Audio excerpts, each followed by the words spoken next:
My dear friends, स्वागत है आप सभी लोगों का एक और बेहतर वीडियो में। जितने विद्यार्थी क्लास 10th में हैं और मैथ की तैयारी कर रहे हैं, उन सभी विद्यार्थियों के लिए ये वीडियो काफ़ी इंपॉर्टेंट होने वाला है। इस वीडियो में हम लोग क्या करने वाले हैं, मैथ्स के मोस्ट इंपॉर्टेंट क्वेश्चन जो है देखेंगे, जो कि आपके बोर्ड एग्जाम के पॉइंट ऑफ व्यू से काफ़ी ज़्यादा महत्वपूर्ण साबित होने वाला है। ठीक है, तो वीडियो को आप लोग पूरा देखिएगा। ठीक है, और चैनल पर नए हैं तो चैनल को सब्सक्राइब जरूर करिएगा, क्योंकि हमारे बहुत सारे विद्यार्थी हैं जो कि वीडियो को क्या करते हैं, देख लेते हैं। ठीक है, और लेकिन चैनल को सब्सक्राइब नहीं करते हैं। ठीक है, तो उन सभी विद्यार्थियों से मैं कहना चाहता हूं कि आपका जो एक सब्सक्राइब बटन है वो हमारे लिए बहुत ढेर सारा मोटिवेशन जो है क्रिएट करता है। ठीक है, इससे हम क्या होते हैं, मोटिवेट होते हैं और आपको क्या है, आपको वीडियो जो है प्रोवाइड करते हैं। ठीक है, तो चलिए सबसे पहला क्वेश्चन आप लोग यहाँ पे देख सकते हैं, दिया गया है 1/2 सेंटीमीटर। ठीक है, व्यास वाले किसी ठोस अर्धगोले का संपूर्ण पृष्ठीय क्षेत्रफल होगा। ये आपसे सवाल में पूछा गया है। तो सवाल को जब भी हल करिएगा मैथ्स का, तो आप हल या फिर सॉल्व जरूर लिख के सॉल्व करिएगा। ठीक है, तो इतना लिखने के बाद अब देखिए आपको क्या लिखना होगा अर्धगोले का त्रिज्या। आप सभी को पता होगा कि अर्ध, ठीक है, अर्धगोले अर्धगोले का त्रिज्या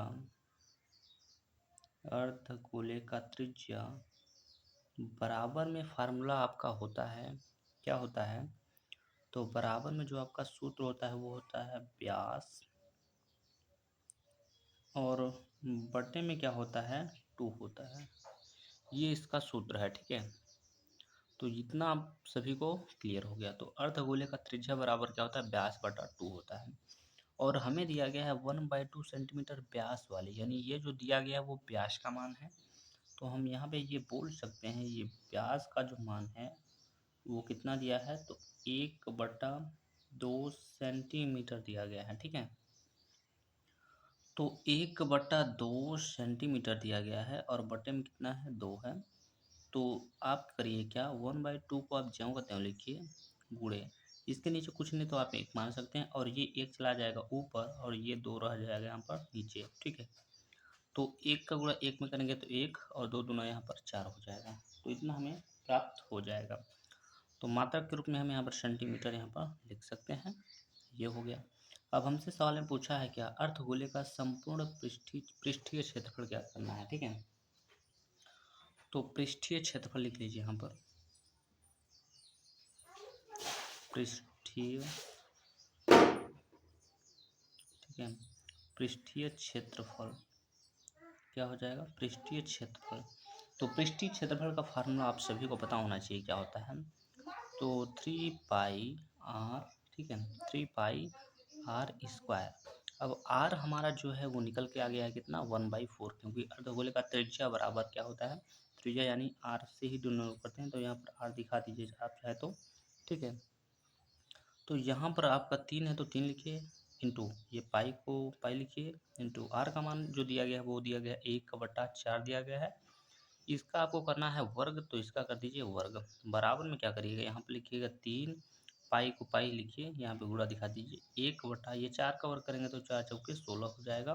तो इसका अगर ओवरऑल आंसर की हम बात करें तो ये हो जाएगा 3 बटा में हो जाएगा 16, और हो जाएगा पाई, और मात्रक में लिखिएगा सेंटीमीटर स्क्वायर। ठीक है, तो ये हो जाएगा आपके क्वेश्चन का करेक्ट आंसर। आई होप आप सभी लोगों को ये क्वेश्चन तो समझ में आ गया होगा। तो चलिए बढ़ते हैं अपने क्वेश्चन नंबर दूसरे की ओर।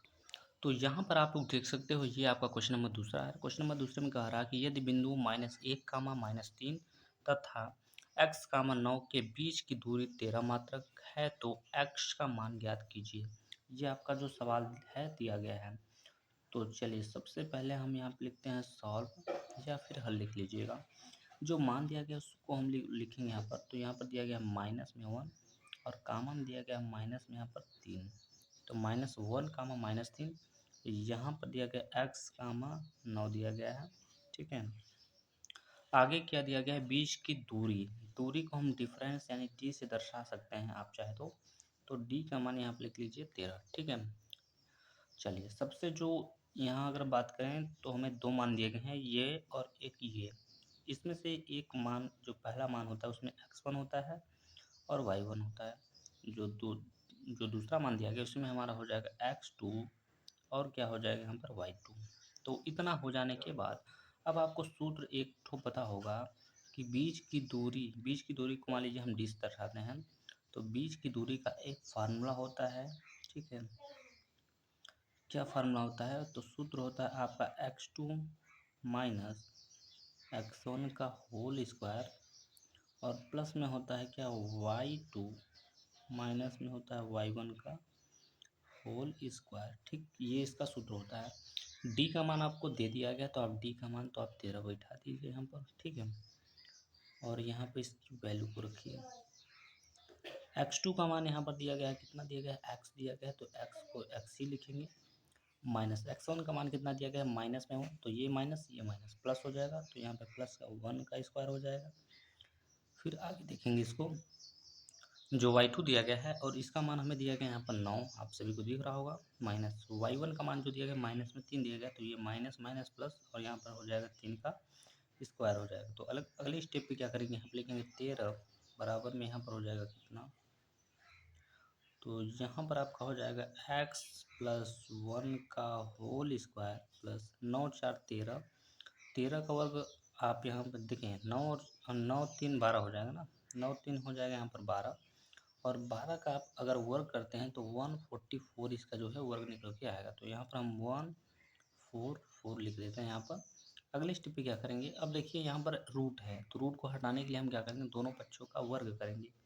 तो दोनों पक्षों का वर्ग करने के लिए हम क्या करेंगे, दोनों पक्षों का जैसे ही वर्ग करेंगे तो यहाँ पर हो जाएगा आपका क्या 169 और यहाँ पर आपको जो प्राप्त हो जाएगा वो x प्लस 1 का होल स्क्वायर प्राप्त होगा, ठीक है। और प्लस में 144 प्राप्त होगा, ठीक है। इतना हो जाने के बाद अब आपको करना क्या होगा, 169 जो है इसको 95 कर देना होगा इधर, ठीक है। तो अब देखिए या तो इसको एक स्टेप और लिख लीजिए, 169 इसको जो कहते हैं इसको तोड़िए ए प्लस बी के होल स्क्वायर से। तो यहाँ ए प्लस बी का होल स्क्वायर आई होप आप सभी को पता होगा, यहाँ पर होता है ए प्लस बी का होल स्क्वायर बराबर होता है क्या ए स्क्वायर प्लस में होता है बी स्क्वायर और प्लस में क्या होता है तो 2ab होता है। तो ए स्क्वायर यानी कि एक्स का स्क्वायर प्लस बी स्क्वायर यानी 1 प्लस में 2ab मतलब 2x हो जाएगा और प्लस में 144 हो जाएगा। अब क्या कर सकते हैं, इसको पंचांतर कर सकते हैं। तो यहाँ पर आप लिखिएगा एक्स स्क्वायर प्लस 1, ठीक है, और प्लस में यहाँ पर हो जाएगा 2x प्लस में हो जाएगा यहाँ पर 144। इसको जब पंचांतर किए हैं तो 1169 ये प्राप्त हुआ है। अब देखिए स्क्वायर वाला जो मान है एक्स स्क्वायर इसको पहले लिखिए और दूसरे नंबर पे क्या लिखेंगे जिसमें एक्स लगा है इसको आप दूसरे नंबर पे लिखिए। अब क्या करिए 169 ये देखिए 144 ये प्लस में है और ये 44 एक जो है ये भी प्लस में है, तो 44 में एक जोड़ेंगे तो हो जाएगा 145 हो जाएगा। घटाना किससे है, तो 169 में से घटा लीजिए आप, तो 169 में से आप घटाइएगा तो यहाँ पर बचेगा 4, यहाँ पर 2 और ये कट जाएगा, कुल मिला के 24 बचेगा। लेकिन 24 जो बचेगा वो लिखना होगा आपको माइनस में, क्योंकि ये संख्या बड़ी है इसलिए यहाँ पर आपको 24 जो है माइनस में लिखना होगा और बराबर में दिखाना होगा 0। अब यहाँ पर देखिए समझिएगा, यहाँ पर समझने की कोशिश करिएगा। अब ये हो चुका है गुणनखंड और गुणनखंड आई होप आप सभी को पता होगा। तो गुणनखंड देखिए कैसे करते हैं, तो यहाँ पर लिखना होगा एक्स स्क्वायर और प्लस में ये जो 2x है यानी गुणा करने पर 24 और घटाने पर उसे मिलेगा 2। तो मान लीजिए 6 और 4 लेंगे तो 6 चौके 24 हो जाएगा, 6 में से 4 जाएगा तो 2 बचेगा। तो आप लिखिएगा यहाँ पर 6x माइनस में यहाँ पर 4x और पीछे क्या लिखिएगा 24 लिखिएगा, इक्वल टू क्या हो जाएगा तो 0 हो जाएगा। अब क्या करिए कॉमन निकालिए यहाँ से, तो कॉमन निकालेंगे तो यहाँ पर x प्लस में यहाँ पर 6 बचेगा, यहाँ पर 4 कॉमन आप निकाल सकते हैं। यहाँ पर x ये माइनस माइनस यहाँ पर प्लस 4 6 12 में कट जाएगा और इक्वल टू में क्या हो जाएगा 0 हो जाएगा। तो अगली स्टेप पे क्या लिखेंगे x प्लस 6 लिखेंगे और x माइनस में यहाँ पर 4 लिखेंगे जो बाहर संख्या है और बराबर में 0। जो प्लस वाला मान है उसको नहीं लेना है, माइनस वाले मान को लेना है। तो आप लिखेंगे क्या x माइनस में 4 इक्वल टू में 0, तो x बराबर क्या हो जाएगा यहाँ पर 4 प्लस में हो जाएगा। तो x की जो वैल्यू है, x का ही मान पूछा था, x की जो वैल्यू है वो आपका कितना निकल के आया है 4। तो आई होप आप सभी लोग को ये क्वेश्चन तो समझ में आ गया होगा। तो चलिए बढ़ते हैं अपने दूसरे क्वेश्चन की ओर। अब यहीं पर आप लोग यहीं पे देख लीजिए इसको, दूसरे क्वेश्चन छोटा ही है, ठीक है। दूसरा क्वेश्चन क्या है, छोटा है। तो क्वेश्चन नंबर दूसरे को हम लोग चलिए देख लेते हैं। कह रहा है यदि द्विघात बहुपद k-1 ब्रैकेट में बंद, ठीक है, ब्रैकेट की बात दिया कि एक्स स्क्वायर प्लस के एक्स प्लस 1 के शून्यक में से एक शून्यक इतना है तो के का मान ज्ञात करिए, ठीक है। ये आपसे क्वेश्चन पूछ रहा है। तो सबसे पहले क्या करिएगा, इसको आप नोट कर लीजिए। तो यहाँ पर दिया गया k-1, ठीक है, और ब्रैकेट के जो बाहर दिया गया वो दिया गया के स्क्वायर प्लस में यहाँ पर दिया गया है के एक्स प्लस में 1 और इक्वल टू में लिख लीजिए 0, क्योंकि आपको शून्यक पूछा ना, और एक शून्यक इन्होंने दिया है 3। तो ये जो 3 है वो किसका मान होगा, तो ये x का मान होगा। अब इसका गुणा करा लेते हैं यहाँ पर। तो यहाँ पर हो जाएगा के एक्स स्क्वायर माइनस के का गुणा 1 में करेंगे के एक्स के स्क्वायर का, तो के एक्स स्क्वायर हो जाएगा प्लस में यहाँ पर हो जाएगा के एक्स और प्लस में 1 इज इक्वल टू में क्या हो जाएगा 0। एक्स की मान आपको पता है तो यहाँ पर लिखिएगा के गुणे एक्स का मान कितना -3, तो यहाँ पर -3 का क्या हो जाएगा, तो स्क्वायर हो जाएगा, माइनस एक्स का मान कितना हो जाएगा यहाँ पर -3, ब्रैकेट बनाइए और इसको लिखिए स्क्वायर में, प्लस में यहाँ पर के इंटू एक्स का मान कितना है -3 प्लस में 1 इक्वल टू क्या हो जाएगा 0 हो जाएगा। अब 3 त्रिक 9 हो जाएगा, तो यहाँ पर कुल मिला के 9 के हो जाएगा, माइनस 3 त्रिक यहाँ पर 9 हो जाएगा, ठीक है। और यहाँ पर क्या हो जाएगा, के हो जाएगा, तो यहाँ पर 3 त्रिक 9, 9 के यहाँ पर हो जाएगा, 9 के यहाँ पर नहीं हो, ध्यान समझिए, 3 त्रिक 9 हो जाएगा, यहाँ पर प्लस है, प्लस लगाइएगा, उसके बाद प्लस इस रुकिए यहाँ से समझने की कोशिश करिएगा। यहाँ पर आपका हो जाएगा 9 के हो जाएगा, ये हो जाएगा आपका माइनस में 3 त्रिक का ये 9 हो जाएगा, प्लस माइनस माइनस, और यहाँ पर हो जाएगा आपका 3 के, और क्या हो जाएगा प्लस में 1 है तो प्लस में 1 लिखिए, इक्वल टू क्या हो जाएगा, तो 0 हो जाएगा। अब ये प्लस में है, ये माइनस, प्लस माइनस इसको क्या करिए, जोड़िए घटाइए, और इसको जोड़िए घटाइए। तो यहाँ पर 9 के लिखा है, यहाँ पर 3 के लिखा है, तो यहाँ पर आपका जो घटेगा वो 6 के बचेगा, माइनस यहाँ पर 8, ये 9 है, ये 1 है, तो यहाँ पर कितना बचेगा आपका 8 बचेगा, और इक्वल टू कितना हो जाएगा 0 हो जाएगा। अब क्या करिएगा, तो 8 को 95 करिएगा, तो यहाँ पर हो जाएगा 6 के इक्वल टू में 8 के का मान जब निकालना है तो यहाँ पर 8 बट्टे में कितना हो जाएगा 6 हो जाएगा। तो के बराबर 2 से काटेंगे तो ये 4 बार में कटेगा, और ये कितनी बार में कटेगा 3 बार में। यही इस क्वेश्चन का जो है करेक्ट आंसर हो जाएगा। तो के की जो वैल्यू प्राप्त हुआ है वो 4/3 प्राप्त हुआ है। अच्छे से इसको नोट कर लीजिएगा, यही आपके क्वेश्चन का करेक्ट ऑप्शन मतलब करेक्ट आंसर जो है होगा, ठीक है। तो चलिए बढ़ते हैं अपने नेक्स्ट क्वेश्चन की ओर। तो अगला क्वेश्चन यहाँ पर दिया गया है, और ये क्वेश्चन बहुत ज़्यादा इंपॉर्टेंट है। जितने भी मैंने क्वेश्चन यहाँ पर बता रखे हैं या फिर बता रहे हैं, उनमें से कुछ क्वेश्चन तो आपके बोर्ड एग्जाम में वही देखने को मिलेगा। तो चलिए इसको भी हम लोग क्या करते हैं, सॉल्व करते हैं। चलिए, तो सबसे पहले यहाँ पर दिया गया यदि द्विघात समीकरण 3x² - x प्लस में k इक्वल टू में 0 के मूल समान हो तो k का मान ज्ञात करिए, ठीक है। तो इक्वेशन में हमें जो दिया गया है वो कह रहा है कि 3x² इक्वल 3x² माइनस में 6x और प्लस में यहाँ पर हो जाएगा k इक्वल टू में 0। यहाँ पर बोला है मूल समान है, ठीक है। जब मूल समान होता है तो उस कंडीशन पे जो डी का मान होता है वो 0 ले लिया जाता है। तो इतना हो जाने के बाद अब आपको निकलना होगा ए का मान।